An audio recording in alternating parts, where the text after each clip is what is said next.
Welcome to Roleplay Cafe. It's Dell here along with Justin, John, and Todd.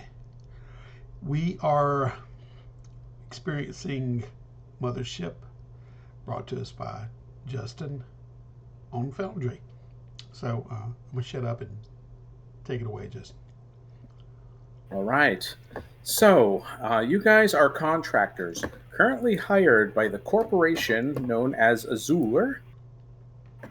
So what they do is they normally run corporate moon bases, and what they're looking for is just people to kind of service them at this point, just to do cleaning, security, maybe an android just to be kind of as support for any kind of research that might be done, or to assist with anything that may need to be reconstructed on the base itself, or even Teamsters to be able to kind of fix anything that might break down. So you guys are actually contracted by Azure as Azure representatives to go to Moonbase Blue, which is in an asteroid pretty much out in the middle of nowhere. You guys, being desperate for work for the debt that you have accrued over your lives, have decided that I gotta get a fucking gig and it's gotta pay well, and this is all that you could get. So you guys loaded up into a shuttle. It was supposed to make a jump that was supposed to take you probably about 2 to 3 months. And you were told that what you would do is you would be lowered in basically what they call a coffin cart, which is essentially almost like a rocket module that would do a landing on the asteroid. And in the case of an emergency, it can be relaunched, but it can only be used once. Once to leave a ship and once to get off a planet, and then that's it. And what'd you call it again? It's basically just a coffin, is what they call them. A coffin cart is what I guess they'll say, is what they'll call it. Locally, it's not a literal coffin. No. That's just what they call it, though. I'm sure there's not a whole bunch of these floating through space with people that died inside of them. No. Okay, so as you guys have actually gone into basically your cryopods for the trip, I would say probably with you in particular, Todd, with Orwell, you just haven't been activated yet. Okay. So, can I get everyone just to make a strength check for me?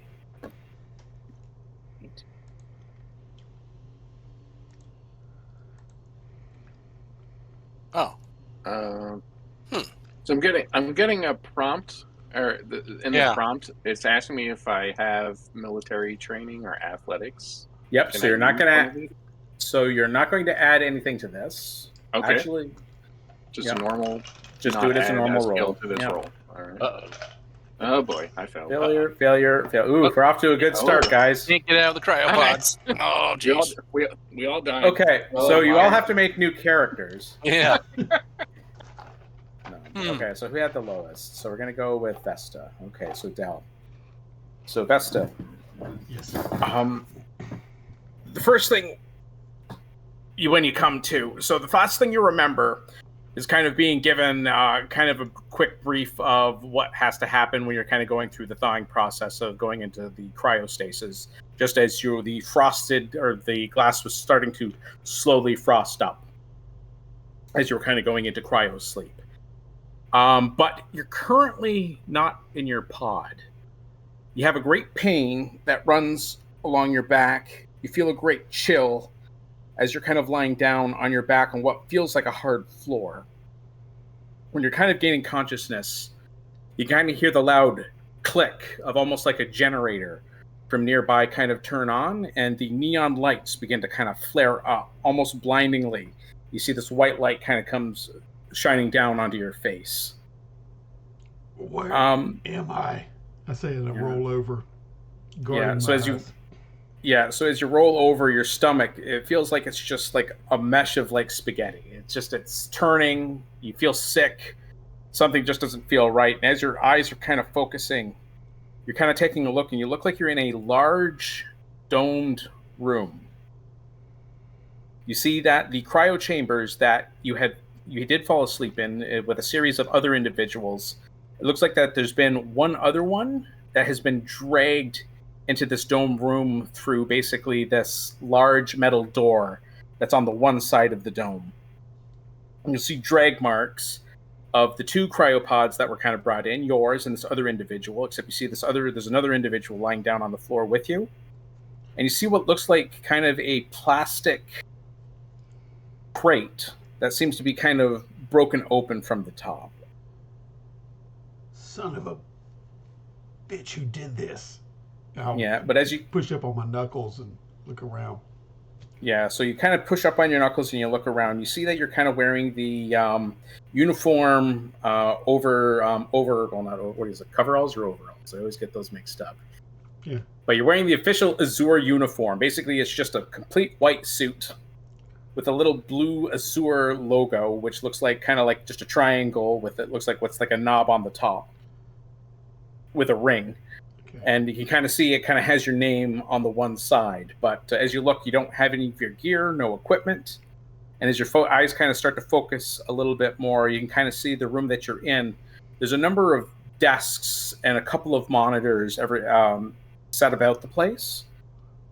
But you see that on the complete opposite side of the door where it looks like that where your cryo containers and this crate was dragged out of, on the opposite side, it looks like that there's a barricade of some of these desks and tables and stuff that are all welded together, covering what looks like an exit.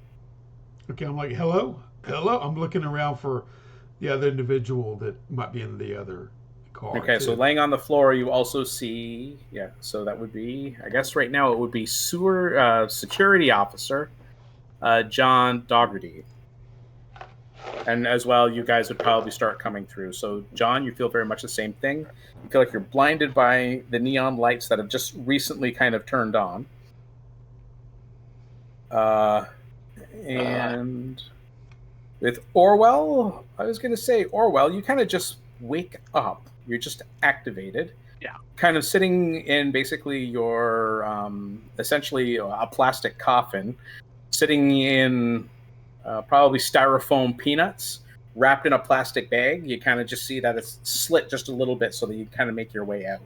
But you've been freshly activated for your job here on, Very well. I will try and extricate myself from the cryopod at this point. Okay. I'm gonna pick myself up off the floor, grunting, saying, I'm never going to get used to this part. What do you mean? We didn't sign up for this shit. What is this? And I'm just so as you guys are kind of standing up and you're kind of getting a little bit more focused on your surroundings. So you can see behind you the big steel door, the opposite side, a metal barricade. You see that there is an array of screens, old CRT monitors, but they seem to be having static and they seem to be flickering and not really focused, all except for one particular one that's in the very middle that looks a little bit larger than the others. Mm-hmm. And am I out of the cryo pod? Yeah, it was no problem. You got out of it without an issue. I was just seeing who I was kind of giving a description just to see if they were going to do anything before the rest of you kind of woke up. But everyone's kind of waking up at the same time. Since I am not suffering any ill effects of the cryogenic suspension, I will make my way over to this larger screen and see if I can assist it somewhat in getting clearer. Okay, so you're going to make your way over to the screen. Now, there are other items here. Mm-hmm. You see that beside the series of desks, it looks like that there is a security weapons locker. However, it looks like that it's already opened. You see there's also a duffel bag beside that. You see there's a bunch of shotgun and small arms fire casings of bullets spread all around the front of where you see the barricade has been constructed. And the barricade leads to where? You're not quite sure. Oh, I see. Okay. So it's not so tall we can't quite see past it. No. Okay. What the hell is this shit, guys? We didn't sign up for this. And I'm motioning toward the scratches and then, Are you distressed? I kind of look at you and, scoff a little bit like that and turn around to my human companion. I am well versed in psychology. Perhaps you could talk it out with me and we would make you feel less stressed. I'm off the couch, Doc. And I turn around to the security officer. We don't have time for this shit. There's obviously some sort of firefight here. They were shooting at something. And is it obvious that they were? Is there any like bullet holes in the barricade or anything? Like, is it obvious which way they were shooting? Okay, so when you kind of you're making an assumption, you're kind of going to have to walk over to the barricade in order to see it. But it looks that you don't see that. Yeah, you don't see that there's any bullet holes itself that is in the barricade. However, the barricade is sloppily kind of constructed. So you see what it's doing is it's primarily blocking access into what looks like a very long, wide hall. That looks like it might lead into another dome, except it's a little bit too dark to kind of see clearly. You might actually have to get yourself into the hallway in order to get the lights to turn on to find out exactly where it leads. But it looks like they could have been shooting through the barricade. Okay, so there's gaps and stuff in it. There is, yes. Okay. God, what have we gotten ourselves into? Okay, so let's see. So Orwell, so you make your way over to the screen. And you do see the one that seems to be kind of like in the middle of all these screens that are kind of on the fritz, giving off kind of white snow and screeching. And then all of a sudden you hear the speakers kind of cut off. And you see that there's a camera fitted on the top that's kind of looking down at you. And you see that the middle screen kind of just gives that kind of that static, like, boing, boing, boing. And you see that there's like text that is starting to kind of come up. You're going to have to bear with me. I don't have the friggin' module open here. Just give me a second. I'm a goddamn professional, guys. Trust me. Okay, so you see that basically almost like like an old DOS prompt in white text. It says Azure-based training tasks. And then you actually hear from the speaker that pops, there's basically something that kind of sounds like almost like a commercial voice that you would hear like a voiceover like at a theme park. Right. Except there's something off about it, and it's kind of a little bit off-putting. But it says, "Welcome. Your friends at Azure Horizons would like to notify you of a meteorological event. Please stay calm and avoid windows while performing your corporate assigned duties around the Azure base facility."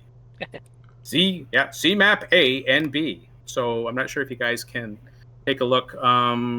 If you guys look up, do you see something that says map? Yes. Yep, we can click on it. Okay, so the moment that it talks about C map A and B, you hear a printer, like an old dot matrix printer, at one of the desks, printing out one of these little handouts for you. Okay. Okay, so then you see it says, and then it gives you a bullet point, and it shows 1. Your duties are as follows: unclog the toilets in habitation restroom B. 2. Perform routine maintenance on solar arrays 3 and 4. 3. Replace the rearmost axle on the rover stored in the maintenance bay. 4. Go outside in 1 hour, 52 minutes, and 9, 8, 7 seconds and look up. 5. Make the beds in habitation barracks. Messy. For your participation, 1,000 credits will be deposited to your pre-selected financial institution on Prospero's Dream. Thank you, Tone. And then you hear it goes, and then you see the screen just goes and pops and goes black. I cock an eyebrow and turn around and look like, what the hell? No, John, you're security. I will go find the plunger. John, you're a security officer, right? Yes. What do you make of all this? I'm just a teamster. I'm here to work. I don't know. Shouldn't we go to security? There seems. What is this, a mutiny? There seems to be some. Who knows what it was? It could be something got loose. Hell with it. And I walk over there and start punching, trying to find some kind of Vox to flipping switches. Hello, is anybody out there? Are you trying to see if there's anything that you can get access to kind of like like a comms of some type? Yeah, so you can actually go to so what you're taking a look. So John, being trained kind of like as a Marine, but you are familiar with kind of security protocols. You actually are in the security. You're actually in the security office here, with the number of desks and with the weapons locker or the weapons catch that you see that is in here. You already know that you're basically in the security. You're in this. You're in the security office. Is this where we would expect to have entered the base, or it is no? There? Okay. No, you've been moved here. So if you take a look, like I said before, there seems to be a large metal door on the far side opposite of the barricade.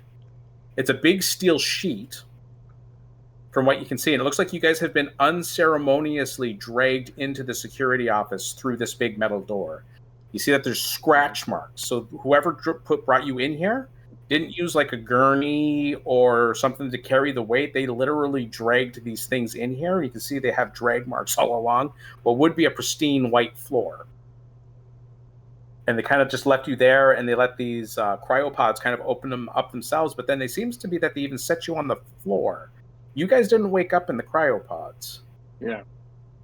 I'm surprised they haven't had removed the scuffs from the floor added to our tasks. Interesting. Well, interesting. Maybe there's no time for that. What the hell is going on?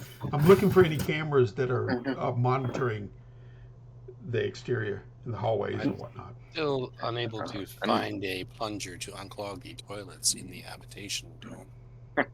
Keep looking. I'm sure it'll present itself. I shall. I'm going to start looking through the gun cabinet and the duffel bag that you pointed out and see what sort of equipment available. Okay, so the gun cabinet itself, when you kind of go to it immediately, John, you look at it, there are no weapons left in here. You see that there's a lot of empty clips. There's a lot of, it looks like there may be like a shotgun shell or two kind of left lying around, but there's like nothing. They emptied this. When you take a look at, but when you do take a look at the duffel bag, it does look familiar. Oh, is it my duffel bag? It actually is your duffel bag. So since you have found your duffel bag, that means you actually you begin with your starting equipment. Okay. So, what you can do, so if you take a look at your character real quick, sorry, just bear with me here, guys. Go over to weapons, and I believe you have a smart rifle. Okay. I don't see it on there, but are you adding it right now? I can add it for you. What you can do is, if you go to your character sheet, you see where it says skills, and it has all your skills listed. That black bar that's at the top, it'll say skills, weapons, items, bio, notes. Yes. Yeah. So if you go to weapons, Okay. I'm going to add it myself? Yeah, you can add it yourself. Okay. Do you have the information for it? I might actually have to open up. I can find it. It's fine. Okay. Vesta glances over his shoulder. She notices you're pilfering through your bag. What is that yours? Good. When she says you got the rifle. Now we got at least some protection. We don't know what's coming through that door. Then taking a look at it, you see the cheap white anti-ballistic armor of Azur's basically security forces, as you kind of just put on the chest plate and the shin guards and the elbow pads and the gloves, and as well as the helmet that has the goggles that kind of come down with your smart rifle kind of loaded in. So at least you were able to get your gear. So it looks like someone actually rifled through your stuff that would have been probably stowed in the coffin cart and had left it behind. So maybe we'll find all your guys' equipment once we start getting past this barricade and see get access to the rest of the base. But who in the hell drug us in here and barricaded the door? This doesn't make any sense. Am I having any kind of luck on this comms? Hello, I'm hitting it again. Okay, so are you sure you do not need to talk it out? Have an open discussion with me to maybe take your stress level down. No? Okay, so Vesta, when you're actually kind of go over to the comms, it's not anything sophisticated. It's simply almost like a CB radio. Yeah. Kind of just hanging over the desk. And so you're going through all the channels that are available. You're like, hello, is there anybody there? But you only manage to get to one channel. But it's giving off, basically, it seems to be almost like a pulse that's kind of screeching, but then you hear like a whispering within it, which is saying, "Blue, the blue." Shh, you hear that? Blue, the blue. Hello? Hello? I'm hushing everybody else, even though they may not be saying anything, except for the android. This seems to be on repeat. Shh, you hear that? Yes. Hello. What's happening here? Yeah, and it seems to be the person doesn't even recognize you actually talking on the comms. It just keeps on repeating the blue, the blue, the blue. Oh, damn it. Hey, I found you somebody to talk with, and I gesture toward the android. What's your character's name again, Todd? Orwell. Orwell. Yeah, you can see it you can see it on his suit. So basically, he has the same white. That's what I was going to say. I kind of glanced at his suit and you know. Yeah, Orwell. Found you someone to talk with. I will open a line of communication with the person on the other side of this device and see if perhaps we can find out more about what they have experienced. Okay. Yeah, that'll keep you busy. And I'll look at John over there. You got another rifle over there for me? Sorry, I only brought the one. Okay. What do you think? Should we venture out the door? Should we chase it? I think we need to get past this barricade. Yeah, well, I'll walk over there I mean, we know the map of the, we have access to this map. Is this, does it seem like this barricade is the one, like the hallway on the other side of the barricade is the one way leading to Area 5? Yeah, so it would lead immediately. Yeah, so when you're looking at the map, of course, the map that you're probably given is a little bit more sophisticated than this one. This one's just simplified just for game purposes. So, but what you see is that it seems to be that this hallway would lead into the greenhouse and med bay. And where would the door that they brought us through, where would that lead? That would have came from the north. So up here. Okay. Oh, there was a door. Oh. Okay. So is that, I mean, is that leading like outside into space or onto the surface of the like an airlock asteroid? Yeah, so when you actually walk over to it, you do see that there is actually a red text kind of stenciled under the front of it that does say emergency airlock. Well, that's disconcerting. They brought us in from that someone went out there. Okay. Is there any suits or any empty spots for suits? Portholes that we can maybe view outside? Okay, so taking a look at this particular door, I would think that it does have a viewing window. It's nothing more than kind of a slit with a piece of transparent aluminum. Yeah. That's kind of just, covering it so that you can see it. And you can see that does lead into the interior of what looks like an airlock. And you see it looks like that there are two closets or alcoves or cabinets where there should be 2 space suits, but they are not to be seen. And then you, of course, see the door on the opposite side of this one that leads to the outside. And that door is open. Which door are you talking about? The door that's on the other side of the interior door. So it's an airlock, so there's 2 doors, right? You have an interior door and an exterior door. Right, the exterior door. Someone grabbed the suits and already and went out that way. Skadoodled. Yeah. All right. Looks like they were trying to get out of this place quick. Am I making any headway with the person on the other end of the... Make a psychology check. Finally, yes. You have it. Do it.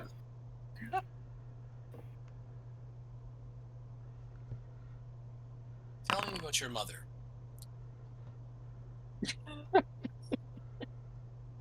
Oh, they just need a right cup of tea and they'll be fine. All right, critical failure. Uh-oh. Now roll this in your Wait a minute. No, it says here because it is because it is a critical failure. It is saying that you need to make a panic check. Hold on. It said here you did not roll less than your strength plus psychology skill bonus. Oh, you must have selected strength as your stat. So select psychology, select intelligence, because it is a 55. I was going to say that should be below. Didn't I just roll expert? So skill bonus is 15, right? Yep, and then make sure it'll say select the stat. Make sure you have your intelligence selected. Okay, there you go. And it is an expert. So my bonus should be applied to it, right? That's normal. Okay, there we go. Okay, so what's going to happen as well? Your stress has actually gone up as well on your character sheet. Todd, just reduce it back down by 1 because you wouldn't have suffered from any stress. Yeah. Okay, so with that, you're hearing this person. It seems to be that they're repeating something, but this person's very much gone through some sort of trauma. But they seem to be whatever that trauma that they've gone through. They seem to be reliving it and just repeating the blue, the blue, the blue, the blue. So you can't really make heads or tails out of what exactly that might be. And it's not a recording, just playing over. It is not a recording. There's too much variance in the voice. It's definitely somebody who's repeating it, but they're repeating it almost like it's what would you say, compulsively? Like compulsively? Very well then. I think I'll just turn the volume down a little bit so it's not interrupting us. Yeah, Vesta says thank you. That was maddening. It was going to get maddening. But yes, I believe the person on the other side is suffering from some intense stress that's caused them to repeat over and over what they have been saying. Yes. Yes, this obvious, and I'm walking over toward the other thing. Well, whoever ejected out of the took the moon suits and left out the airlock. This leaves us only one other option. We've got to find out. Well, we can't sit here and do nothing inside this tin box. We've got to get past that barricade. Let's see if we can move it. Very well. I go over there and start shoving things around. I'm gonna assist him. And you said it's like welded together? Is that? It seems to be, but it seems to be really ramshack. You could find enough loose pieces if you looked hard enough to kind of just tear this thing apart. Yeah, and I got jury rigging and industrial equipment, so. So I don't think we should tear it apart. I think we should just try to move parts of it just so we can just fit through. In case it should be easy enough for my jury rigging and mechanical repair if Justin allows, as far as like unlatching or unhooking things. Yeah, so it would be it'd be difficult to do it as a repair, just because repair would require tools. Yeah. But as a jury rig, I would say I would give that to you. So it's something that you could have a temporary fix for, but chances are, if it came down to it being a critical situation, I might say that this may not hold up. Oh yeah, but, totally get that. I'm just, as far as us wiggling our way through, providing some kind of access point. Okay, go ahead and roll your jury rigging, and you can either use speed or your intelligence as your stat, whatever's greater. Okay.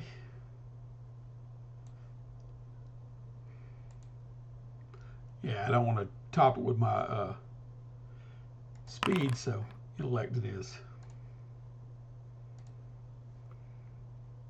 Okay, so what you've done is you've kind of found a way that you could actually get the so you do go up a stress there, Del, but okay. So Vesta, you kind of go over to it and you can say like, okay, well, no, they have like, these are all like terrible spot welds. So you can see the weakness in the structure already. You're kind of surprised that this whole thing's kind of stood up, but you're like, that, yeah, you can move this bar, and that should be weak enough that, oh shit.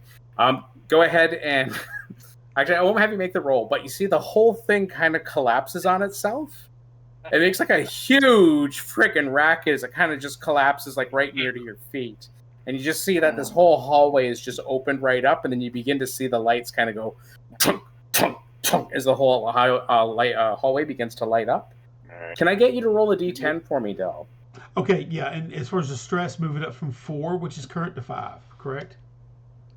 It says stress increases from 3 to 4, so it should be 4 now. Gotcha. The sheet So when you fail all your rolls on this, Foundry will automatically adjust your stress, so you don't need to worry about it. Okay, that's what I was wondering. Okay, so I roll. What do you need me to roll?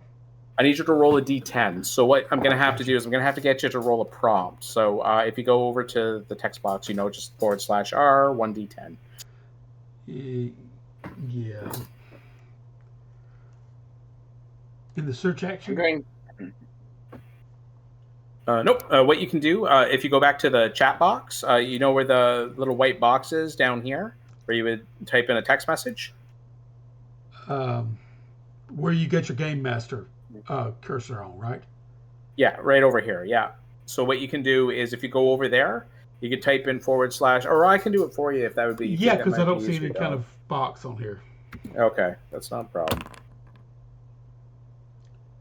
Except you did a 1d5. Sorry, it should be 1d10. Okay. All right, there you go. I got the import JSON, but I don't know if this. Okay. Yeah, I'm not sure. Oh, you're on the wrong tab.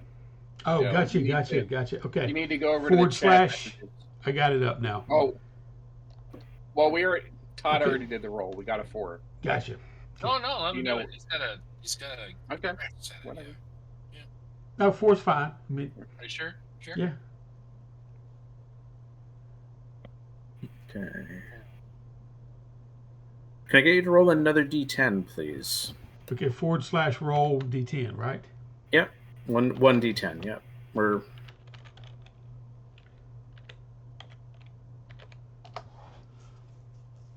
You have to do the / first. Oh, I thought I did. And you have to do a space after the roll.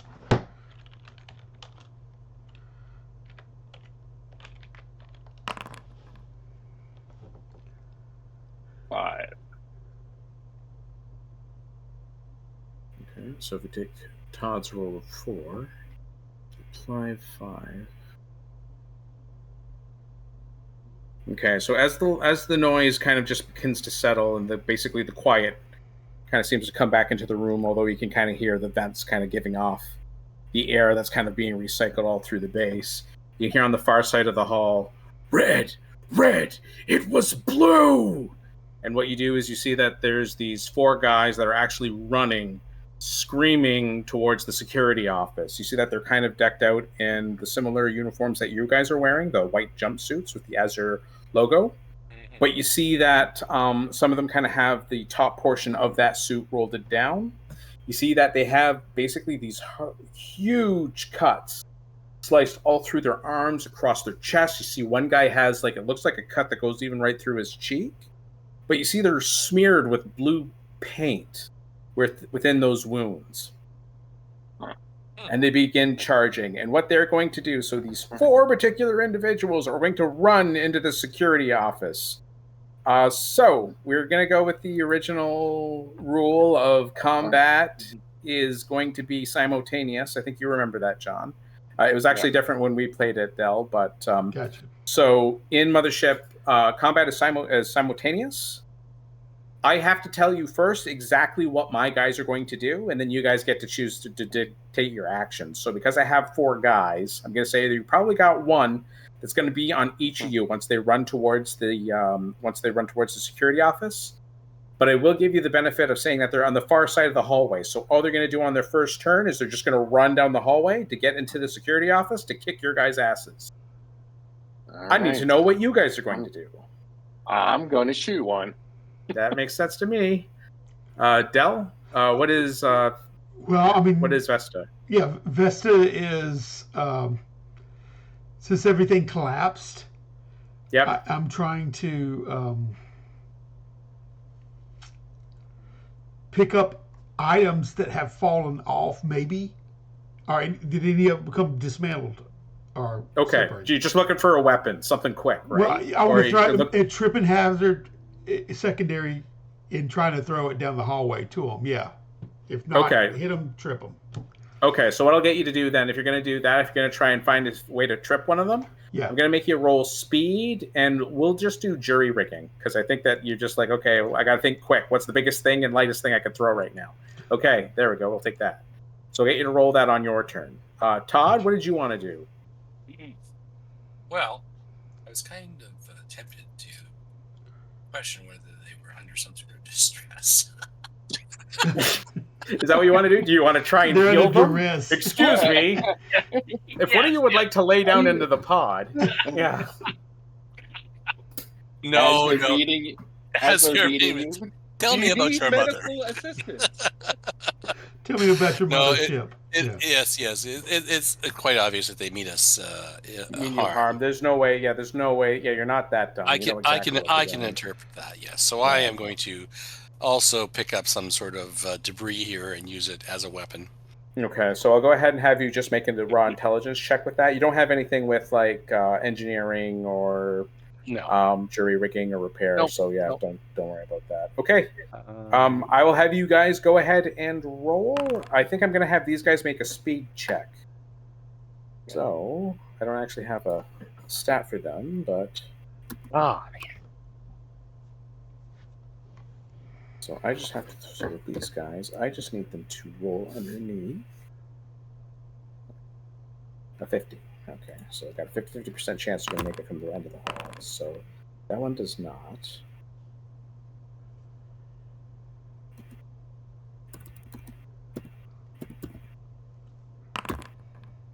That one does. That one does not. That one also does not. So out of the 4 that I actually have, you see only one makes any headway to actually get towards the security office. I'm going to say, because you're a security officer and you know what you're doing, John, you're going to shoot the one that's making his way into the security office first. That makes sense. Okay. So let's see. You did 29 points of damage to him. Let's see. Is that going to... Yeah, you don't even need to roll for wounds. That just kills him outright. So go ahead. So you have this guy, this maniac running at you. His bare-chested. You see he's got these 2 scars crossed right over his chest. A big smear of blue across it. He's got like a big handprint over his face where you see he's gouged out one of his eyes. He comes running at you. You see in one hand he's got, it looks like what looks like a wrench. And he kind of comes up to you and I just calmly raise my rifle and aim for his remaining eyeball and fire, and his head just explodes out the back. Yeah, pretty much. Yeah, so with that, you see the head just explodes, just like a grapefruit. You see basically the insides of his brain get sprayed across the left-hand side of the hallway as it just goes down like a wet sack of potatoes. It has not come to the attention of the other 3 charging down the hallway, but now they've actually made their way to you, and I will say that you're probably looking... actually, did you succeed on your roll there, Del? No. I failed horribly. You failed horribly. So kind of looking amongst the debris, you're just looking for... You said that you were just looking for something to kind of use as a weapon too, right? So Yes. Yeah. Unfortunately, you're kind of looking... You saw that there may have been a bar, but it seemed to be too well welded and was still together. Yeah, it was well welded. Too well welded. Too well welded. And yes. Unfortunately, Orwell as well was not able to throw in a big piece. So you looked at a piece of equipment that you thought you might be able to throw in there, Vesta, but unfortunately, when you threw it, it kind of went a little bit too wide and kind of just slams itself just across, just to the side of the hallway wall. So these 3 guys running at you are now actually still trying to get from the other end of the hallway, because I had to make a speed check to see if they can make it to you, and they're not quite there yet. But I will say at the end of this round, they are most definitely going to be in the security office. I will not need to make a roll this time, but these guys are still out, so you still have one more round to come up with something else to do. Except for John, of course. John can keep shooting. That explains the barrier. Right, so. He keeps saying, it's blue, it's blue. I'm like, shut up already. Oh, we know. Do we continue our search for improvised weapons? No, I'm a shove off and go to see if there's any kind of way to shut the door from the instrument panel, or anything that I may discern that could, Okay, so when you kind of go to the door, it looks like that the door itself it won't close, which is probably why they had the barricade set up in the first place. Yeah. Yes. You really can't get an assessment without actually doing like a thorough like troubleshoot on it to find out what it could be. But when you're looking at kind of the edge where the inside door would slide into, Yeah. you do see that it seems to be filled with debris or jammed. Okay. Well, yeah, I was more or less thinking about going to the panel. Oh, you want to go to the communication panel? Well, okay, no. Yeah, see if I could find any kind of means to shut off any further doors, down, like, I don't know if it's electronical from that, to lock the place down. I do. So I can give you an answer for that for your turn. So you're going to go over to basically it looks like a control panel that's beside the door. Yeah. It seems that the lights are on, so there might be something there. You can check that. Todd? Yes. Yeah, so what is Orwell doing? I will continue searching for an improvised weapon. Okay, so we'll just do the same roll that you did before, and Yes. I am assuming that John will be shooting again. So, Yes. go ahead and make your rolls, and with you, go ahead and make a intelligence check. With you have industrial equipment as well, right, Del? Yep. Okay, go ahead and add that. Oh no. Oh. Missed. Finally. Success. Sweet. Okay. All right. So Orwell, it seems to be that with the taking a look at the stuff that seems to be on the floor, that whole mess of bars, you are able to pry something out. So you go and you snap one of these titanium bars that was like just had a horrible weld job connecting it to something else, and you're just kind of holding this. It looks like it's a 3-foot pipe. Badly welded well. Yes. Weld. Yeah. Yes. Weld. Yes. Yes. All right. So, John, your overconfidence will be the end of you. You figured, I don't need the auto aim on this thing. I got this. So taking your rifle, you lift it, you fire, and unfortunately, you can kind of see it was so close, but you see the ricochet kind of comes off and kind of bounces off of one of the hallway pillars further down the hall. So, Vesta, it does look like that this panel might control the door, but the door doesn't show it as being jammed on the panel. Normally, if it was to show that it was not working, it would be red, but it's still blue.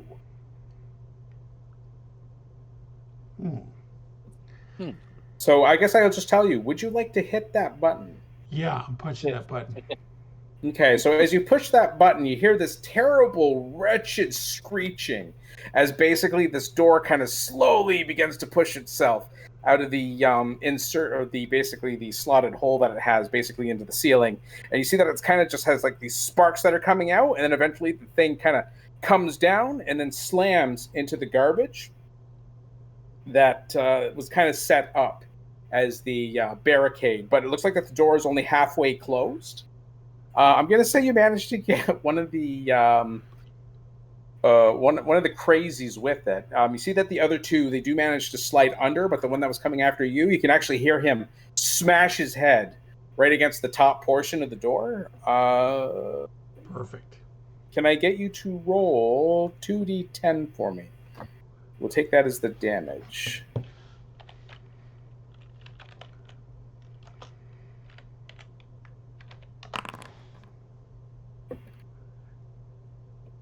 Oh, that's unfortunate. Oh, that's brutal. Oh, God. Why? Why? Okay, here, just give me a second. I'm going to do a kill sheet here. He's just kind of trapped in that. Yeah, so basically it was the first guy that was running into the security office that was going to get you. So the door slams down. You just hear his head just smashes right off of the metal of the door. And you see he kind of like saunders in, kind of weaving back and forth. His head is caved in. Ooh. But he's still up. Like, the thing is, he would have charged you had his eyes been kind of straight in his skull. But even with his smashed, kind of partially collapsed head, he seems to still be, like, yelling and screaming, blow, blow, blow, as he's kind of making his way to try and make an attack on you. But I'm going to say that he's not going to get a chance to do that. but the other two will on their turn. So, with the 3 individuals in the security office right now, one will definitely attack John, one will definitely attack Orwell, and one is going to make an attempt to get Vesta, although he's going to roll with a disadvantage. Okay. So, what would you 3 like to do?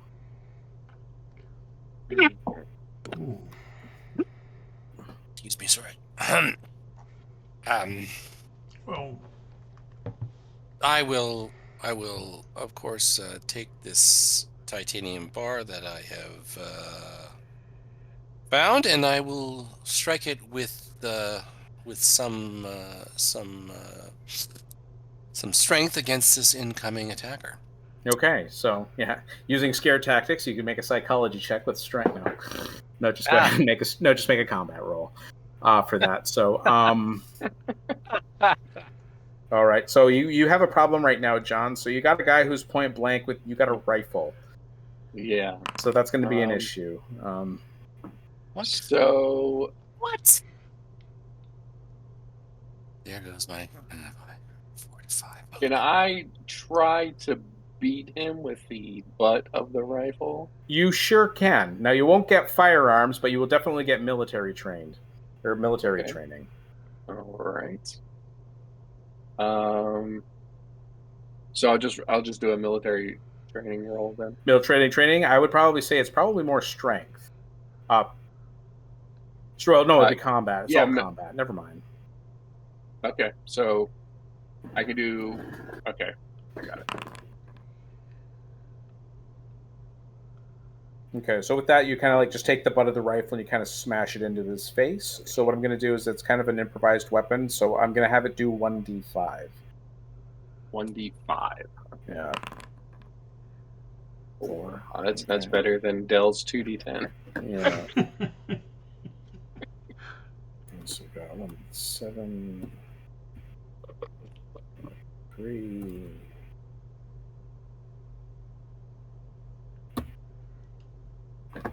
Okay, and Del, what were you going to do with the individual that was in front of you? Well, this turn? I'm screaming red, but I'm also looking for some kind of.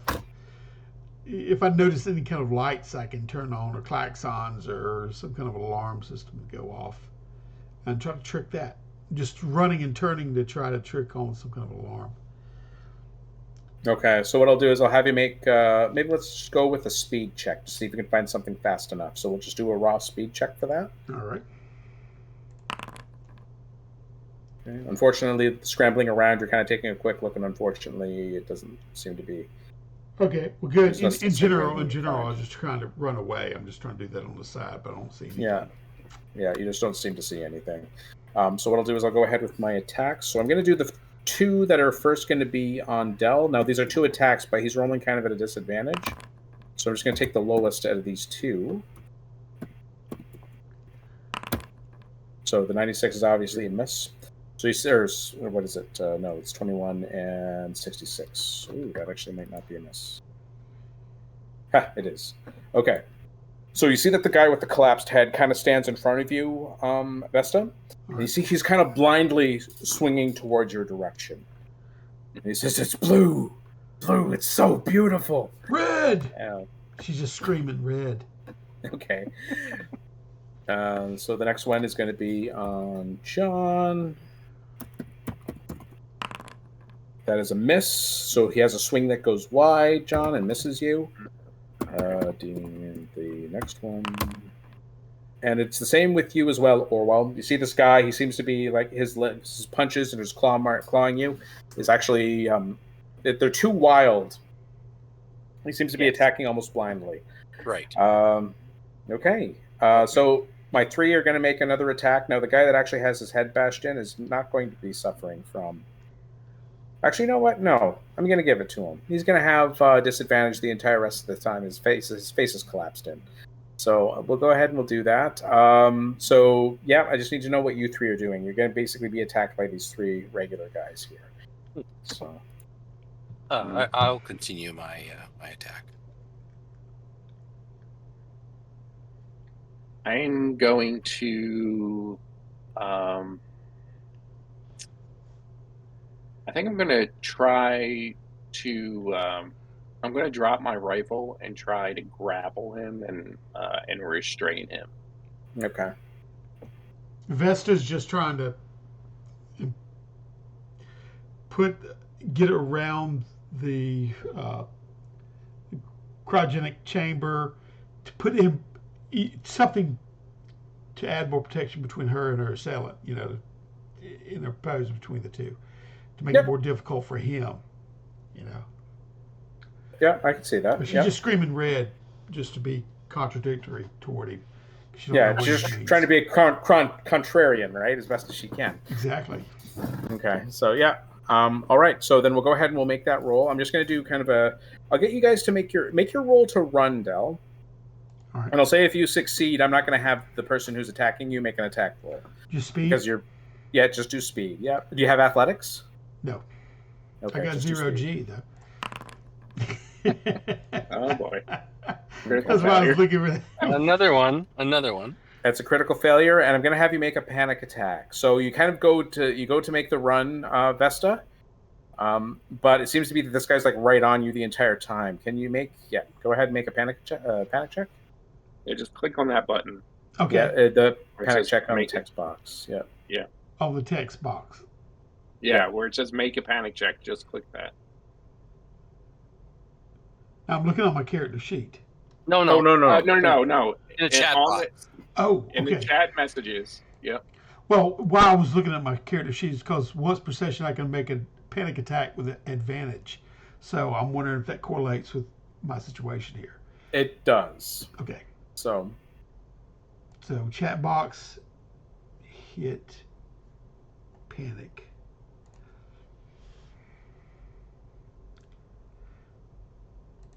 Yeah, it'll say it under your speed check where it kind of shows that display. I hit it, but it's saying micro target is set to currently selected character. To select the character modify your user configuration. Oh, I think you no have character to you have to have a token. You have to have a token.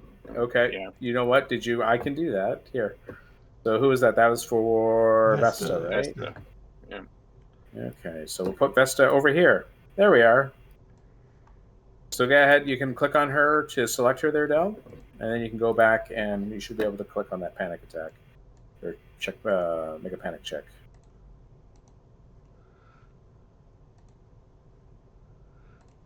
No character selected. Okay, it's still doing the same thing. Just roll a d20. All right. That's all you need to do. And did you want to use your Teamster ability now and roll 2 and take the better one? Yes. Okay. So I roll 2d20? Or no? Yep. Okay.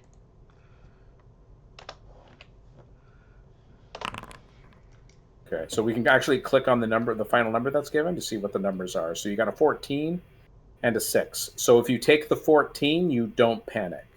Yep, don't panic. Okay, so then you're fine. Now, unfortunately, you were not able to run from the guy, so he will get an attack on you this turn. Okay. Let's see, but we still need to know what. So, John, you said that you just dropped the rifle and you're just looking to subdue the guy. We'll do a combat. We'll do a combat, and I'll probably even say, is there a military training? I think we'd probably go with that too to disable him. Okay.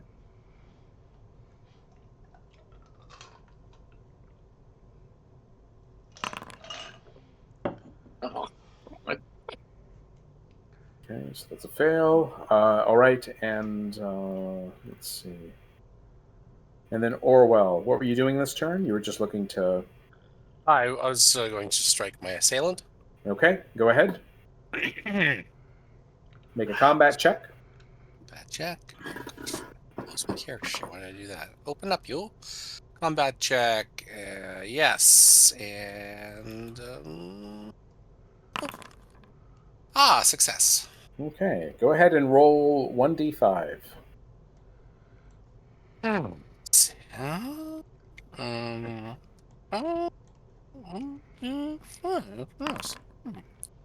Yes.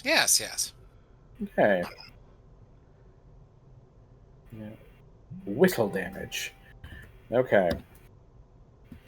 So you actually crack your assailant in the head, although it does not seem to hasn't stopped him. All right. So then we would go next to the top. However, guys, right now it is pretty close to 9. Did we want to take a quick break right now just for bio and drinks and stuff? Yes. Cool. Yeah. All right. Okay. Okay. Back in a moment. Okay. I'll see you guys 5 minutes in 10 minutes. 10 minutes. Okay. Okay. All right.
Welcome back.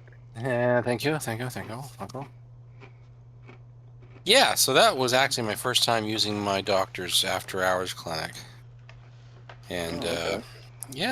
Cindy had used her doctors. We don't have the same doctor. I can't get her onto my doctor. She's not actually a waiting list to join my doctor's practice, but it doesn't work that way because she wants to leave her doctor, but she can't, because they don't take you as a new patient if you already have a doctor, unless you got some good reason, So, so we'll see. Yeah, all she has is bad reasons. All she has is bad reason. Yeah. But no, in and out in 15 minutes. It was great. Yeah.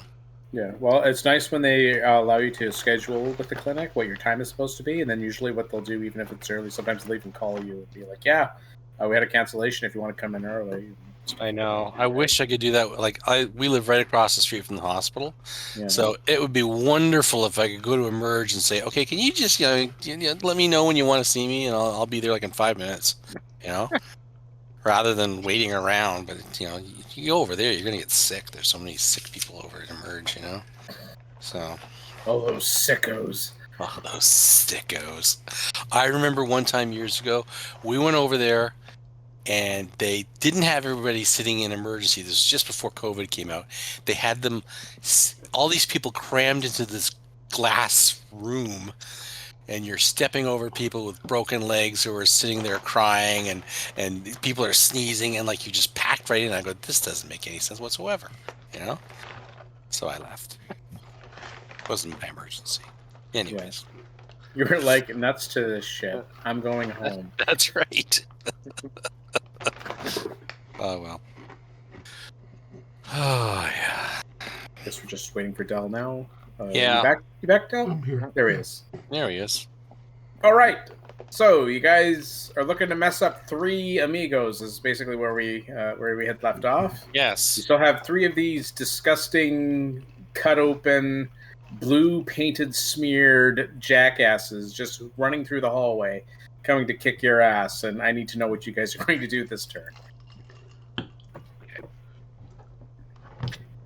So you did fail. You failed your grapple, didn't you, there, John? Yes, I did. Yeah. Okay. Was successful. Todd, it was Del. What were you going to do? I was just getting interposing me between my assailant with the chrono. I'm in the cryo chamber. Making it more so the cryopods. Okay. Yeah, the cryopods were dragged into the security building. So what she's doing is, is it it? I can't remember. I'm trying to remember your metaphor. Or not the metaphor. Anyways, you're trying to hide behind the cryo chambers. Is essentially what. Yeah, because I've got fiery red hair, so I know he's. Yeah. I feel particularly, targeted. Okay. I guess I'm going to just try to. We're going to try to restrain this guy again, and get him in sort of some sort of hold to prevent him from injuring. Okay, so it would just be more of the same, then it'll just be a combat check. Combat or strength if it's higher. I don't think it is, though. I think your combat's higher than the strength. Yeah, by 1, so. Yeah. Hey, man. Chip damage. It's a thing. No. Okay, so we'll just have you make that roll again. Orwell, are you going to continue using your aluminum rod, your titanium rod? Yes, I am. Against your assailant? Okay. Yes, I am. And finally, Vesta, are you going to try and see if you can try and hide behind again, just to try and get away from this guy? Oh yeah. I'm just pivoting it now. If these chambers are rocking any, maybe I'll try to roll it or get it to fall over toward him. Yeah, we can try that. Go ahead and see. I'll have you do a jury rig and either speed or strength. You can choose which one between those. Yeah.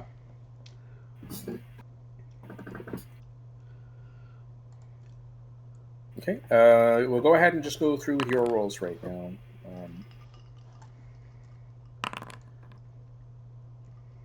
Success.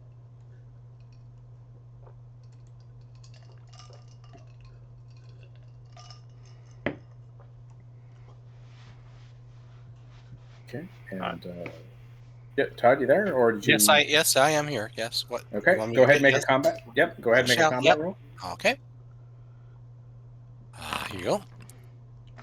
Okay, that was a failure. Okay. Yes. All right. Again. So that's a failure on me. So that was the attack that was going to be on Vesta, and the attack on Orwell was also a miss. And the guy who you actually have pinned right now, John. Yeah. I'm going to have him make a resistance on strength. So basically, he's going to be a 50-50. So if I get less than 50, nope. So he's still trapped under basically your pin. For the sake of expediency, maybe what I'll do is I'll have the guy yell blue, just because that's something different. Okay. All right. So what I'm going to do, so I'm going to give you guys are actually going to be able to get a free hit on the one in front of you, Vesta, and the one in front of you, Orwell. You see, the moment that the guy who's yelling out and screaming blue at the top of his lungs, you see that the guys just kind of snap, like they heard something, and it looks like they're about to run right back down the hallway. Oh, okay. You guys are free to make an attack, or you could just let them go. I'm gonna. Okay. I will let my. Yes, I'll let him go.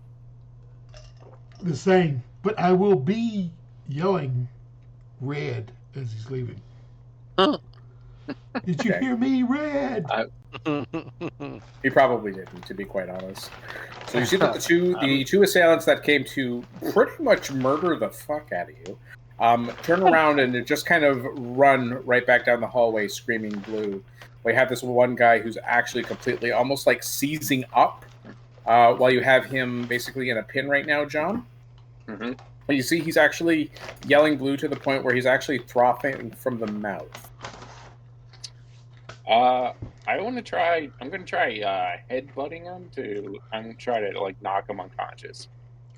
Okay, so what we're going to do is we're going to kind of simplify that. I'm not going to have you roll combat or anything like that. Let's just see if you can do it with. We'll just do it with a combat and military training. Okay. And if you succeed, then you're able to do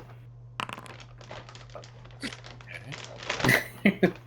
Okay, so you kind of bash you try to bash your head into his to kind of do it, and then you're like, no, that hurt. I'm gonna just have you. I'm gonna roll a d5. Okay. Go ahead and take 4. All right. Actually, you're seeing stars. You're like, knock myself out. Yeah, so you almost knocked yourself out. But the thing is, he's flailing so wildly, he's not even really keeping his head straight. So you're pretty convinced you're not going to be able to knock him out this way. Right. Yeah, I guess I'm just going to roll off of him while I, nurse my head and see if he just wants to run.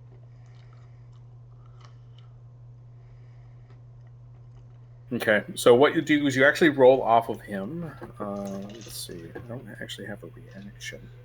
I would say let's give it a 50-50 shot. So 50 or less, he will run. No, we'll say 50 or less, he will stay. But above that, he will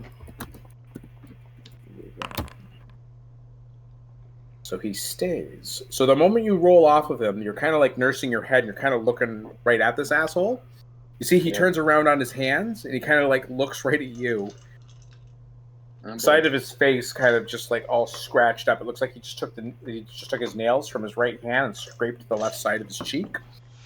Mm-hmm. All these lacerations all over his chest and his arms, basically on his thighs as well. You see, he kind of sits up, puts his back up against the wall, and he's kind of laughing. It's like, what's so funny? Oh, it's beautiful. What's beautiful? The blue. The blue. The blue. It's beautiful. You see, he kind of takes a look at basically a watch that he has basically has and takes a look at. Only 45 more minutes, and then you'll see it too. Oh, yeah. Where is it? Okay, you kind of say, he kind of just looks up. He says, it rotates around us constantly. These guys are crazy, I say. Walk up and spit. They're on something. Some chemical. Some drug, and I reach down and vehemently, like slap his face. Okay, you just go over and you just kind of go to slap him in the face, and it's like he doesn't even... Did you want to actually do it to harm him, or to kind of just jostle him and kind of get him to a straight it's more like her just getting it off her chest. She hadn't struck anything. She was just running and kind of fuming. Mm-hmm. So for the scare, she's just throwing back at him. Okay. I'm going to try to take his watch off of him. See if he lets me. Okay. With very little resistance, he doesn't really care. So I will ask this person if there is something. You mentioned that something is orbiting around the base. Okay. Go ahead. Sorry. Nope. So you just want to ask him if that something is orbiting around the base? And yes. He's like, okay. He kind of looks at you, and he's like, "This is your first time here, isn't it?" Yes, it is. Splendid. What is orbiting around the base, if I may ask? The blue. Is the blue a man-made object? I do not know. I just know it's blue. It's like 20 questions. You get there eventually. Yeah. Yeah, you're not going to get anywhere with this guy. Yeah. Actually, make a psychology check. Okay. Todd, for Orwell. Okay. Hold on. Come on. What was the time? There was something. One of the things that we were supposed to do during orientation was go outside and look up. Come on. What was the time frame of that? I forget what the time was. So at that time when you guys were looking at it, it was like almost like an hour and 45 minutes or an hour and 50 minutes. Okay. Have we actually been here for an hour? I'm going to say that we have, because it says that you just do it all in real time. So I'm going to say yes. We have wasted this much time. Actually, we could take the 10 minutes away from break if you'd like. You'd be like, well... Let's do that. Yeah. Send our automated friend out. Yeah. All right. He's no need for oxygen. And they've taken the suits. If you're that curious, and I raise an eyebrow to Orwell. Okay, so you guys do know this thing with androids, where it's true that androids do not require food, water, or air. However, they are not immune to extreme cold, extreme heat, or radiation. Well, the vacuums probably of space, right? No. Yeah, yeah. Okay. Yes. I'm gonna ask this guy. Do we have to be outside to see the blue? Oh no, it'll find you. It will find us. Is the blue a living organism? It is beautiful. It very well could be. In fact, it should be. Oh. This guy, you're not not getting anything out of him. Okay, No. I'm gonna. Oh, go ahead.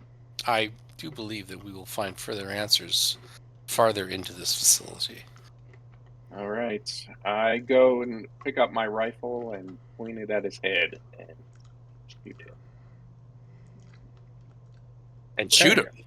All right. Yeah. Just let him So I'm not sleep gonna it have- off. He's obviously high on something. Yeah, so I wouldn't even have you have a roll for that, John. He's pretty much defenseless. He's not moving. He just kind of looks at your rifle when you point it at him, and you just pull the trigger. Yep. No, he's dead. All right. With very little fanfare. Now, I'm going to be shocked when you do that, right? And I'm backing up against the wall. Like, what did you just do? I'm going to say, I showed him some blue. I blew his head off. Now, look at you, like, with utter abysmal depths of fear. And I'm trying to get out of the room from right now. I don't think we need, I'm watching myself, how I'm acting around you, trying to straighten up. Just keep that thing pointed away from me. I'm stepping over the debris and trying to go outside, or trying to hit that to relief and raise the door back up, that panel, and I'll try to step outside. Okay, so you could easily just slip outside anyways with the door just halfway closed. You just need to kind of bend over and go underneath. But when you actually go to the control panel for it, you do see that the door does appear to be jammed now. That button that was blue is now showing red. Okay. I do believe we should make our way to the observatory dome. From there, we would be able to observe this blue as it passes over. I'm not sure I want to observe it, but if it's going to find me anyway, yes, maybe it doesn't matter. Perhaps. Let's just see what's in the greenhouse, and maybe some of your equipment's over there. Yes. Let us proceed. Okay, so gathering, so you have all your gear, well, at least you do, John. Making your way down the hallway, you guys make your way to the greenhouse. It doesn't really matter what the marching order is, but Del, can I get you to roll a d10 for me, please? Yeah.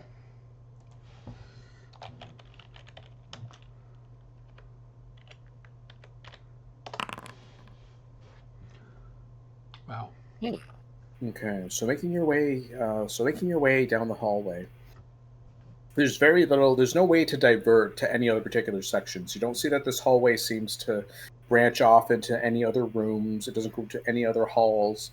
It just goes straight to a equally wide door that you had seen that led to the security room. And this door itself is also open, but you see it does enter into a grand greenhouse. When you come in here, you can see that the dome is partially clear in certain sections. That allows basically the natural sunlight to kind of filter through and kind of come down into parts of the garden where you see that there seems to be some different vegetables and fruits, at least on the one side of the dome. And then on the right, you see it's kind of a little bit isolated and kind of like using hydroponics to actually grow the food. However, everything that seems to be under the glass, you see all the vegetables and fruits and plants that are on that particular side are blue when they shouldn't be. Everything is blue. A little further ahead, you can see on the far side, you see basically on the far side and to your right as you enter into this particular dome, you see that there's two other hallways that seem to lead in other directions.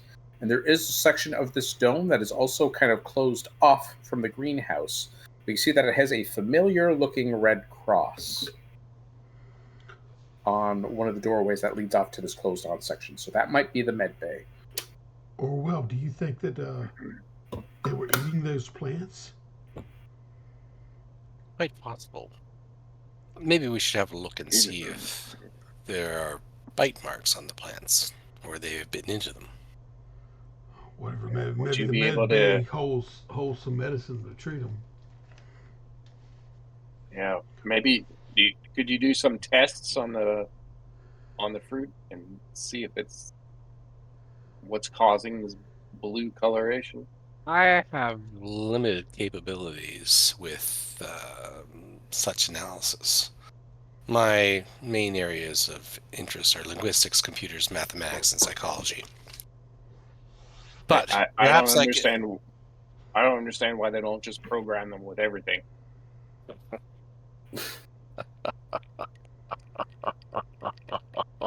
Right. Yes, Sorry, you would think so. That just totally sounded like Orwell had a scotch out of nowhere. I'm just saying. Yes. No. Different models are assigned different skills, and the ones I listed are mine. But I do have a basic knowledge of many subjects, so I might be able to analyze what's going on here. Maybe the med bay has some equipment, and we could do with some treatment ourselves. And I gestured toward John. You did take a little bit of damage, didn't you? Yeah. We don't ever know with them crazies.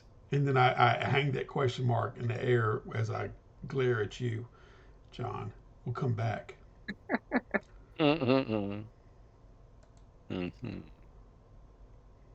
All right. Then why don't we make our way to the medical bay?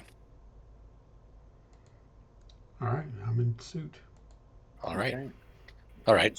So making your way to the medical bay, can I get you to roll a d10, Todd? Yes. Okay. Oh,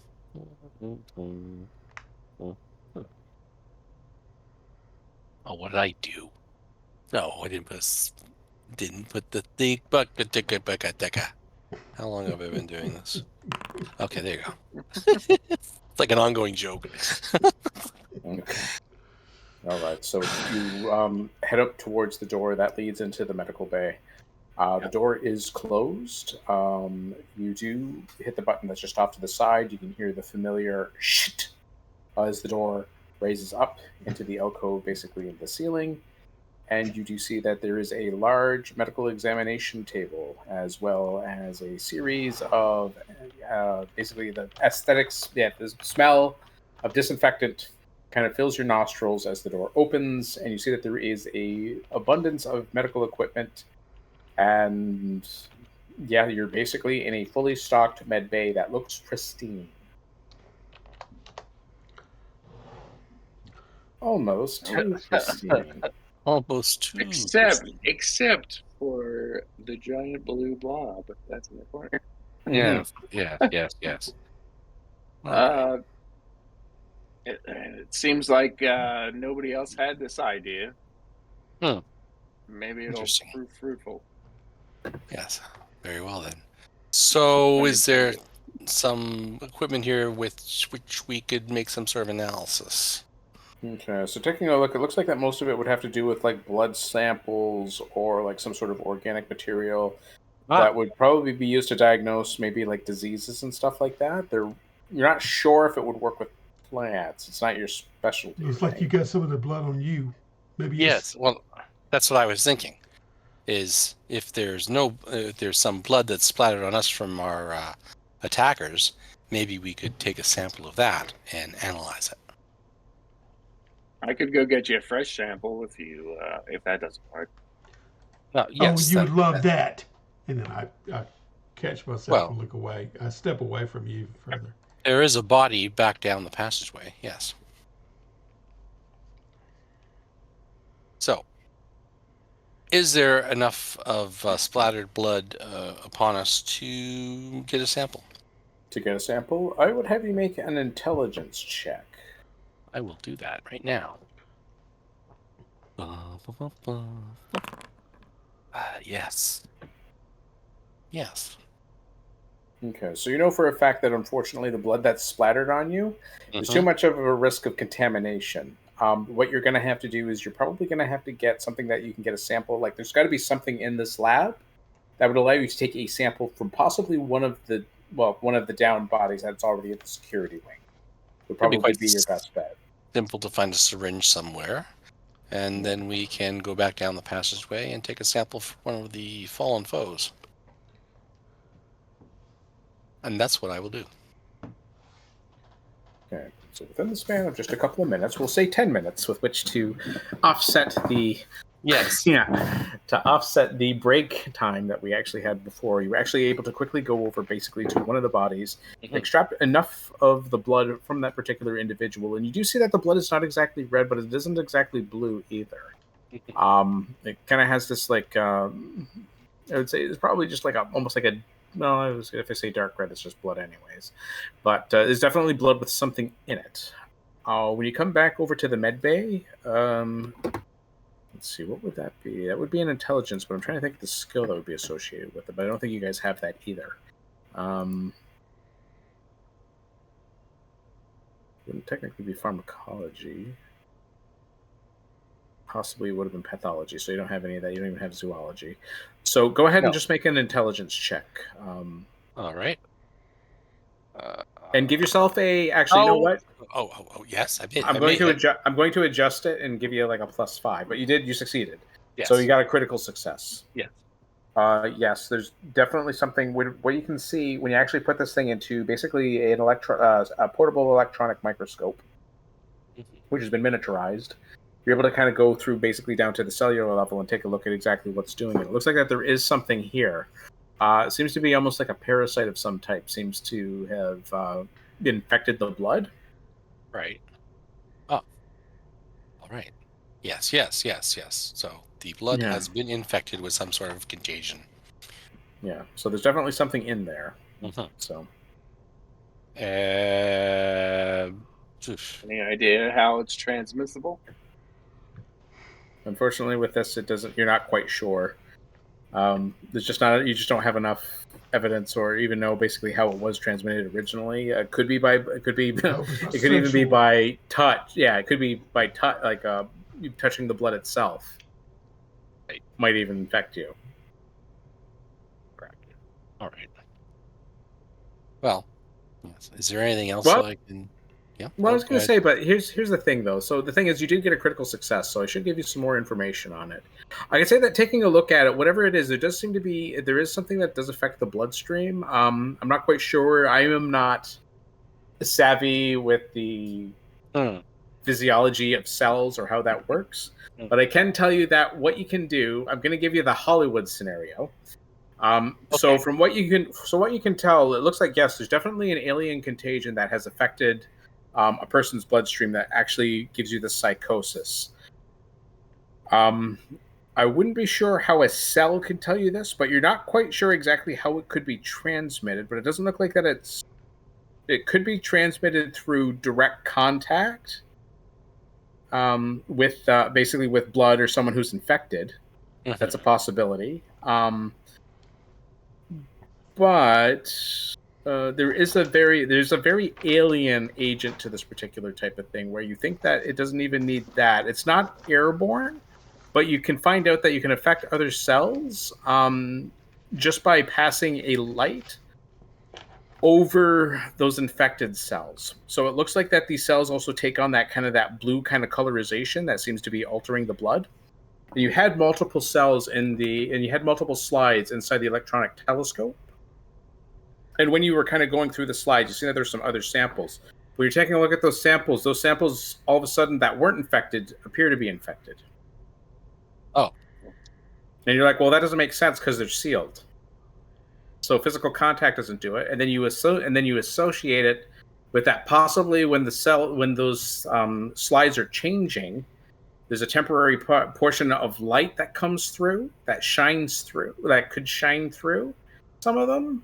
And that you think that the light might have transmitted it. Oh. I see. So light could be the transmitter. Yeah. Which would make sense that with whatever the blue is that will be passing over now in less than 27 minutes. Yes. Now, knowing how an electronic microscope kind of works, like there wouldn't be any light in the bloody thing. But I'm just going to say that's what it happened. Yeah. Okay. All right. So observation is the transmission. Yeah. All right.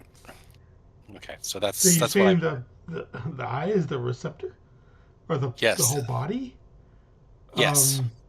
You don't even think. Yeah, with your critical success, you don't even think the eye needs to see it. Just to expose skin to the blue light, if this is light, is enough to get you infected. Does anyone have any duct tape? Anything to wrap us up, protect our skin duct from tape. This? Are the particles... Well, wait, now,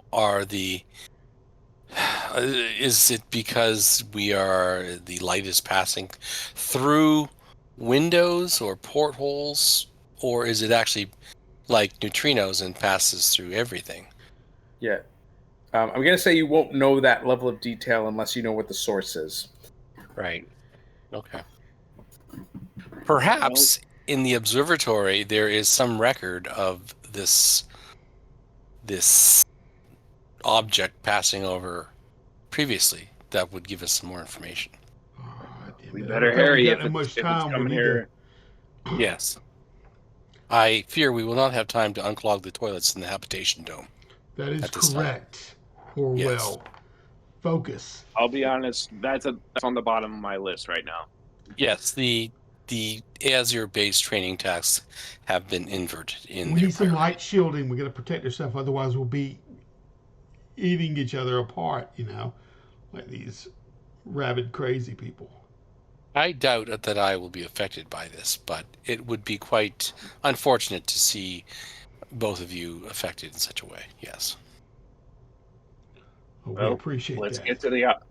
Let's get to the observation deck then. Pilgrim. Very well. All right. So we'll make our way. Reload my rifle as we're walking walking through the door of the hallway that leads to observation. Okay, so what you can do, so you're heading kind of like a northwest towards 4, or the observation and geology lab. So you're making your way there. In the very center, I think that's just kind of like a T section. I don't think there's anything special there. Mm-hmm. So you're easily able to make your way going through that hall. However, when you get to that center section and you're getting into about the middle portion of that hall towards 4, you can hear chanting coming from the observatory.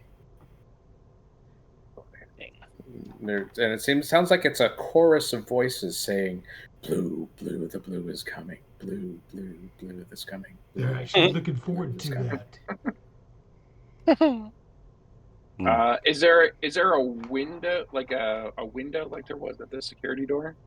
So what we're going to do, I'm going to see if the door is closed first. I would think it would be open, but I'm going to say there's a possibility it'll be closed. We'll do a 50-50. If it's 50 or less, it will be closed. So let's do a D100. Just bear with me. It is closed. So you come towards the door, and there is a little glass slitted window that leads into the observatory.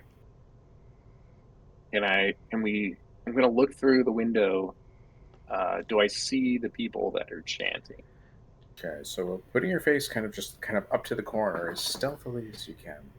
You're taking a look into the room. You see that the room, you don't know where the fuck they got all this blue paint, but you see the floors, the walls, the desk. It's all over the fucking place. But there is something I do need you to have. So you're taking a look. You see that most of these individuals, they're all in a grotesque, disgusting condition. Like before, like you thought those guys looked nasty with their cuts. When you're looking in this room, you see that some of these people are just like almost completely deformed. You see one person looks like that they've actually taken their chest cavity and stuffed it with android parts to pump blue through their body. Is one of the more grotesque things that you're seeing in here. But you do see that there's let's see, what do we have here? You see there's a man in there who has prisms jammed into his eyes to reflect blue. Ew. And do you see that there's a man there that's actually broken his jaw in order to swallow what looks like a lava lamp that has blue blobs in it. Yeah, it's fucking grotesque. Basically, this is the shit you're seeing when you're looking in here. In fact, I need you to make a sanity check. All right. Sanity check. That I assume I just click on the sanity thing. Looks like it. And it's asking me to add a skill for a sanity check? No, there's no skill for not for a sanity check. Okay. I failed. Yeah, and your stress goes up. Now, the thing is, I think with those checks, I don't think there's anything else associated with it other than just adding stress. Okay. Give me a second here. I guess I could say you freak out, but I'm like, nah, I don't think so. I think you'd be fine. Can I see how approximately how many are in there? Yes, I would say you're probably looking at easily 20 individuals right here. But there is something else unique about this room. I'm just trying to find that feature. Just give me a second here. Apologize, guys.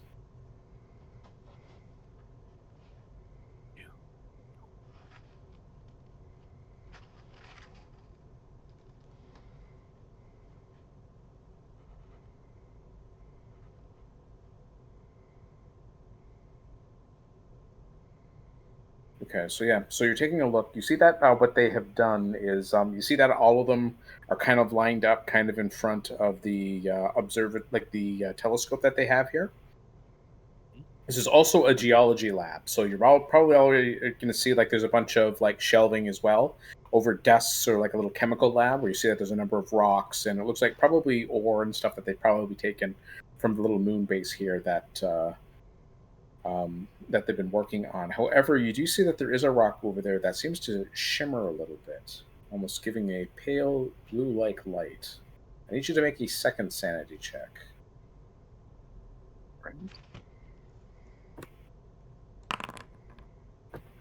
I failed again. A critical failure. Ooh, okay. Here, hold on. It says make a panic check. Yeah. Let me know when if you just go ahead. Yeah, go ahead and roll a d20. Okay. 3. Okay, so let's see what the panic check gives you. So you do panic, and that also means that those around you also have to make a fear check. Fear check. Okay. Do I make a fear check? Yes, you still make a fear check. However, your fear, but the way that you make, but the thing is, if you're next to Vesta makes a fear check at disadvantage because you're a weirdo android who doesn't feel fear the same way. Yes.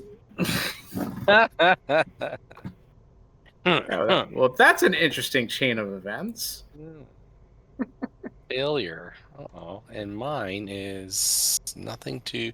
Can I add psychology to it? Because, I mean... Wouldn't that be, I mean, I would know the psychology of fear, but I'm not. I'm not driven by base, reptile brain, lizard brain motives, right? So that's a yes? No. Oh, okay. Plead your case. Well, if you're doing this at a disadvantage, that means he's going to fail since he failed that. I already failed, yes. It's okay. You guys already failed, so you gain the stress for that. Yeah. I didn't realize that it was Dell that rolled first. I thought that was Todd. No. So,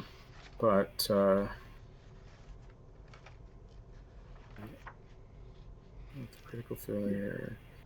I'm just trying to find out exactly what this is going to do because I'm just wondering if... So here's the following conditions that you get from looking at... So the thing is, you're actually suffering from meteor psychosis, John. Oh. Right. So at the particular stage that you're at, so when you see the blue, there's a couple things. You immediately are gaining a sense of claustrophobia, memory loss, and you now have disadvantage on all intelligence checks. No, that's fine. Claustrophobia, what was the first thing? So the very first thing was claustrophobia. Yeah. So you have a fear of closed places, so this hallway's not doing you any favors. Memory loss. Memory loss, that's what I forgot already. I was role-playing it. Ooh, give yourself an extra XP. And then disadvantage on all intelligence checks.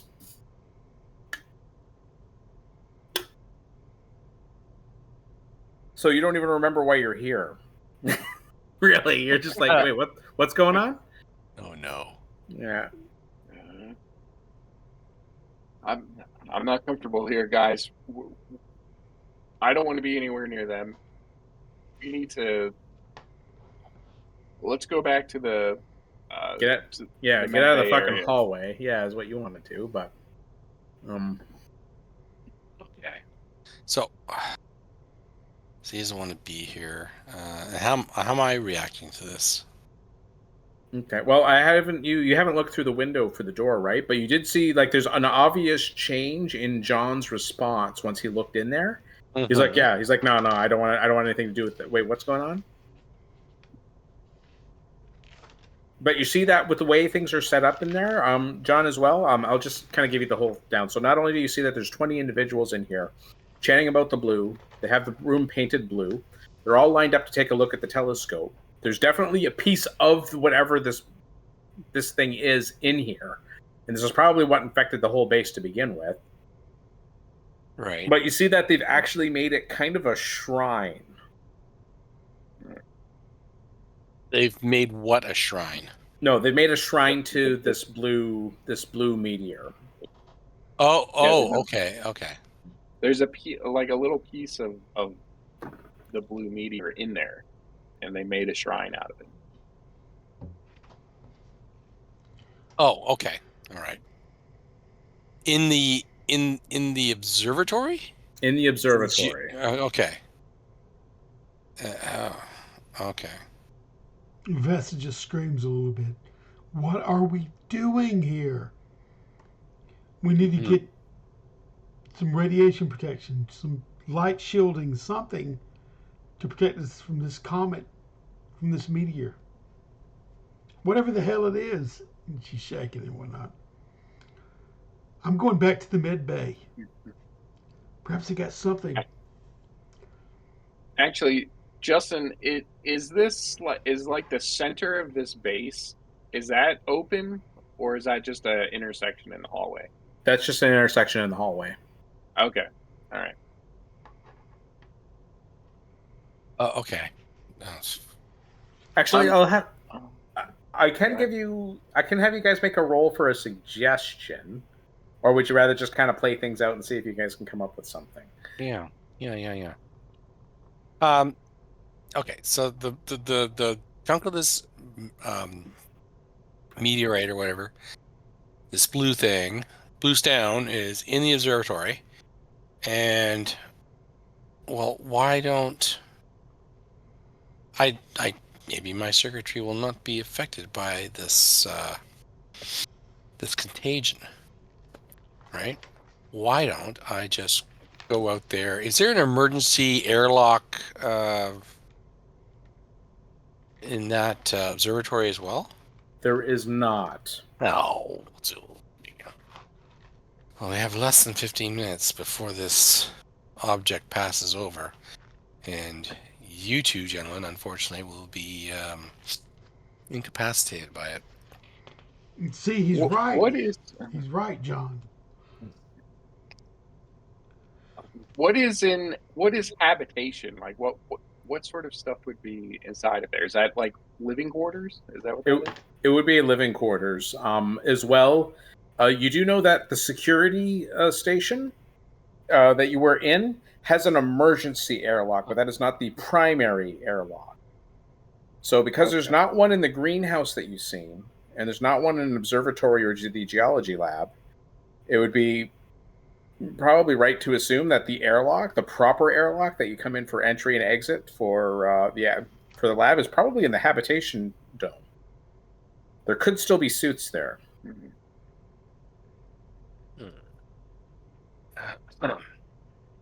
There could be suits there. All right. If you guys get that door open, I'll make a run for it to get from the med bay to the habitation. But I'm not waiting around in these hallways. Yeah, maybe if we get back into the cryo chambers, and Orwell can put us under until it passes. Maybe then we won't be affected by it. I'm not getting in one of those. Orwell, what do you think? Would it still affect us from your research? What do I think? Will they be affected by it? Okay. Well, it seems to be that it's going to pass out with the light. So if these guys are going to get hit by light, the chances are they're going to be infected by it. Okay. Yeah, she's barking up the wrong tree. Right. Okay. What about? The suits. Yeah. I'm wondering, why they brought in a chunk of this thing and are worshiping it. Is it because that this piece of this thing is inside the observatory, that some sort of circuit has been made between the main body of it and this chunk? They're between us and their god. And then she throws her hands up in the air. How are we supposed to get to it to eject it in the first place and get back? Look, it's coming. It's going to be here in 10 minutes, 11 minutes. Well, then I think the only choice you have then is to put on one of these suits. Yes, let's do it quick. And hope that that's enough. Hope is the only thing we have. Very well then. Okay, so making your way over to habitation. Let's see, John, can I get you to roll a d10 for me, please? Sure. 8. 8. Okay. Just let me take a quick check to see if it's in range. What's in the habitation real quick. Okay, so it says ringed with personal quarters, lockers and bathrooms, signs of bloody struggles, a central kitchen ransacked, scattered with blue therapy lamps that attract, well, it would attract meteor mad colonists, however we rolled, and there are actually currently none in here. It seems to be that most of them are in the observatory. Binoculars, nope, that was too much. But what you do see is, you do see the main entrance. So in here, you see that there's a garage-size airlock. That also contains, it looks like a rover. A rover? Yeah. So it has a vehicle in it. And this particular one will have suits. So you do see that there's actually a number of lockers in this particular airlock, and it seems that they do have their suits in here. Oh, okay. Right. So, are you going to don these suits? Yes, I'm already donning it. I'm already shucking it on. Yeah, you see she already has the helmet on. She's putting the shield down. Yeah. Jeez. Yeah. Just shut up and clamp it on already. well into it. Yeah. Doherty is like watching her put this on and is like flipping out, like trying to. He knows he has to do this. You're breathing heavily just with the idea of being in that thing. You're like, ah, yeah. Oh, actually, can I have you make a fear check? Oh no, sure. No, I failed. Yeah. Okay. So yeah, we'll just take the stress. That's all you need. I'm not going to say it prevents you from going into the suit, but it's a struggle for you to get into it, and the increase in stress is basically a bad enough penalty, anyways. However, we are 10 minutes. We're about 8 minutes to 10, so we're pretty close to the end time. Did we just want to call this as far as we made it for these guys? The suits? Nothing's. Are we going to pick this up again? We can. Your characters are on here. Like, everything here is saved. Like, I won't delete anything. Okay. If you ever wanted to come back. What about to the point at least where the comet goes over? Even if you tell us what happens. Yeah, that's probably. Yeah, I don't know what happens then. Okay, so here's the thing. So, who's donning a spacesuit? So it's definitely Vesta. Vesta's like, she already had one on the moment she heard the word spacesuit, right? So, Doherty convinced himself to get one on. And he did get one on. So I'll say that the thing is with the spacesuits, and if you put the shielding down over the visor, is enough protection to protect you from the blue light. Oh, okay. Now, Orwell, did you put on a suit? I don't think I would need one. Okay, so I'm going to have you make a sanity check. Oh, lovely. Of course, I mean, I will be unaffected by this. And also, you need to be rolling this with the disadvantage. And the way this algorithm's been rolling tonight, let's see here. Oh, boy. There's a nice critical failure. Wait a minute, let me roll again. Critical failure. 2 critical failures. Wow. Which one did you use? The 44 or the 55? I had disadvantage. I had to use the 55, I guess. Okay, so basically what this does is this does put you into a stage of meteor psychosis. So apparently your theory of I am an android, it can't be infected, was incorrect. So you do actually gain the same thing that John has right now. So you actually have claustrophobia. Okay. You do have memory loss, and you do now have a disadvantage on intelligence checks. Okay.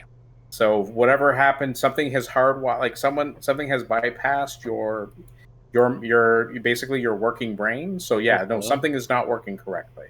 So what happened is once you guys don your suits, you see Orwell kind of standing proudly that he got you to these suits quick enough, but he's not going to don one because of course he doesn't need to. And with that, you can kind of hear basically a resound screaming coming from the observatory. And you see that the blue light does begin to filter through basically the slotted window to the exterior door that leads out into the moon. With you guys, when you have the shielding down, you're kind of facing away from it as best as you can. Whatever this light is shooting out through, like the theory of that it could be like something that maybe bypasses metal or bypasses like suiting material, that doesn't seem to be the case. You're protected fairly well in the suit.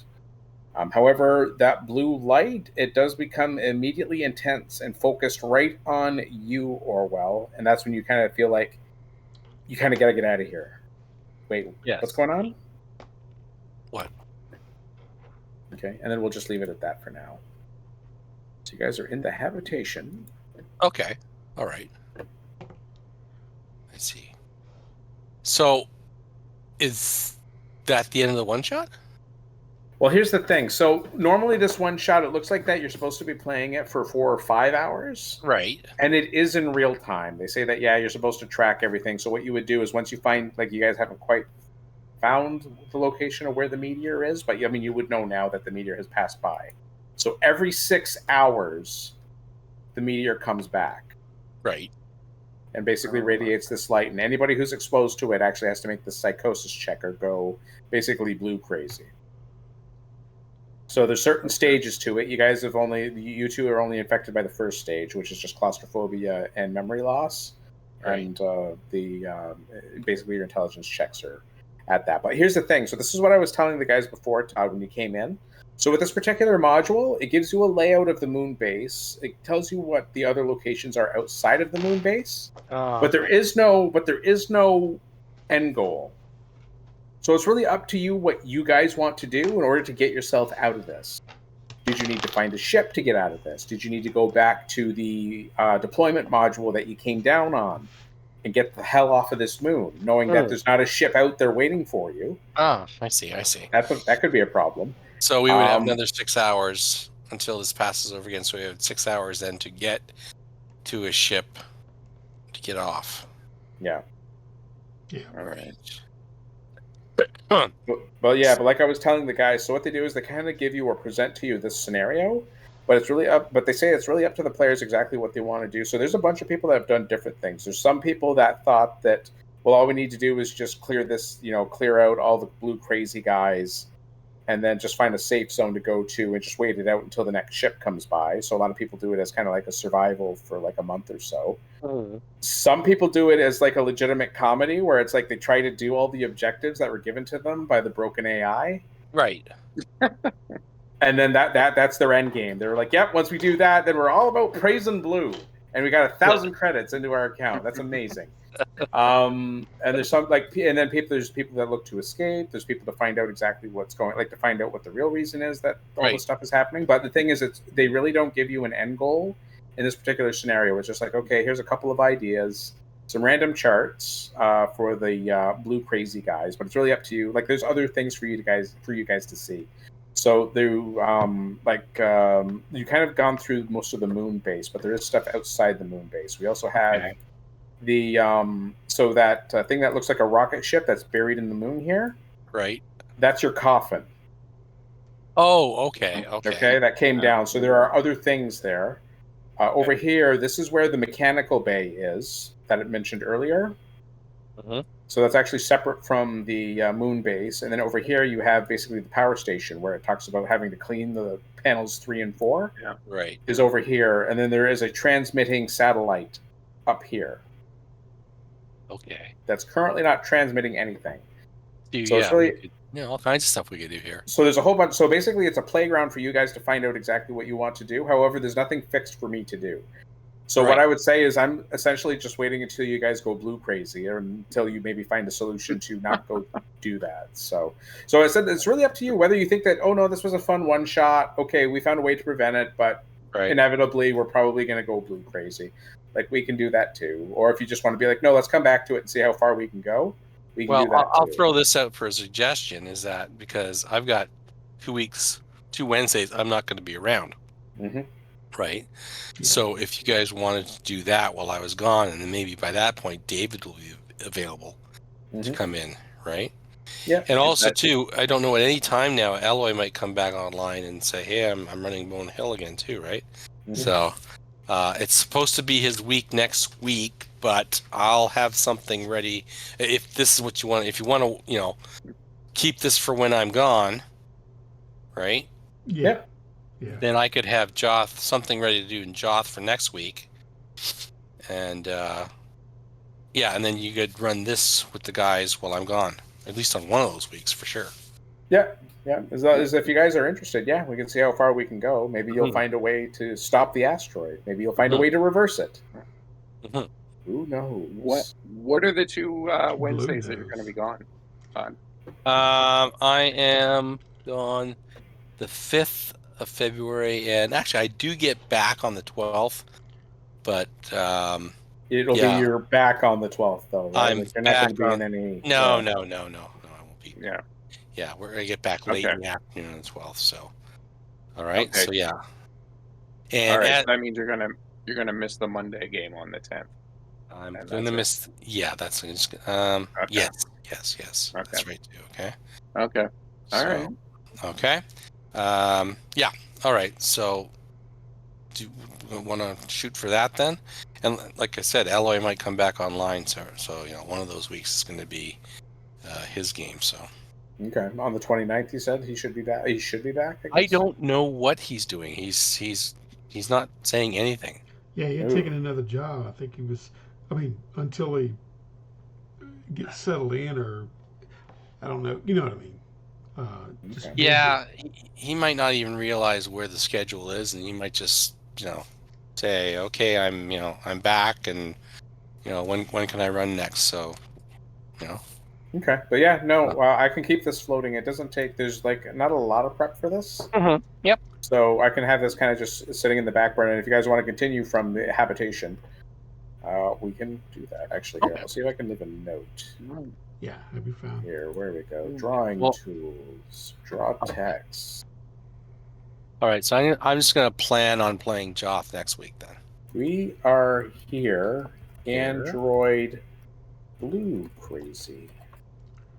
There we go. All right. Does that make sense? There we go.